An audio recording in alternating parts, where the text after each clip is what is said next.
Shabbat Shalom, L'chaim, L'chaim. This week's Torah portion is Vaetchanan.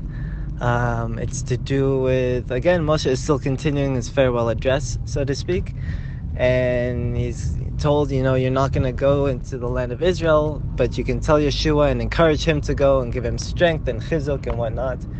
And we have the 10 Commandments again, which is very exciting because they're actually slightly different.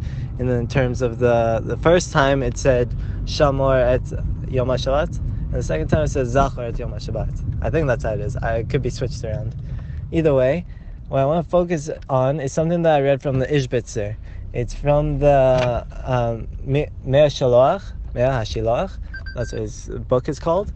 And what's written there is that just like a person has to read the Shema before he gets into Shemona Esrei, it's a sort of preparation so that a person can separate his mind from worldly matters, from all his worries, and he can focus on the Makom, Hashem, and have godly thoughts in his head when he's going to stand before the King of Kings. And it says, so too did Moshe Rabbeinu do this.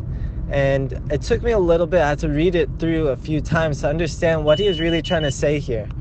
And what I came to was that Moshe Rabbeinu wanted more than anything to fulfill Hashem's will. That's all he wanted in life. Every moment he's just thinking, how can I fulfill Hashem's will? And what he wanted most of all was to finish the job and get to Israel. And that's really all he wanted. And he asked Hashem, and that's why the Torah portion is called Vaetchanan, because it says that he davened to Hashem, he asked Hashem, he held on to Hashem, saying, please let me go to Israel. And Hashem says, no, you're not going to go, but you can encourage Yeshua, and you can strengthen him, and tell him that this is going to be okay, that he's going to do this, and they will follow him, and he will succeed.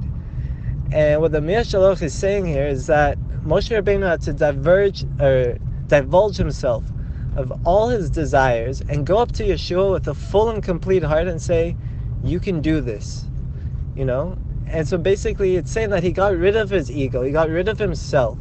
He took away all of what he wanted, and he went to Yeshua, he says, you are going to do this, and I believe in you with full faith.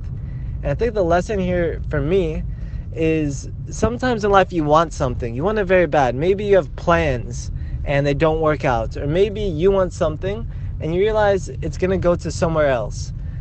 Sometimes this is Hashem saying, look, it's not meant for you, but you could be the bigger person here, and you can encourage them, and you can strengthen them, and you can make sure that what they get, they're going to do with a full heart as well, and with all their strength. And I think this is a very big teaching. It teaches us to get rid of ourselves and to accept that sometimes we are not meant to have something. We have our portion in life, and we should be thankful for it.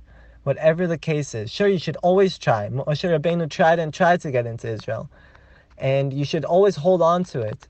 But when the final answer comes that it's not for you, accept it and encourage those around you with a full heart to do it as well as you would have. Shabbat Shalom, L'chaim, L'chaim.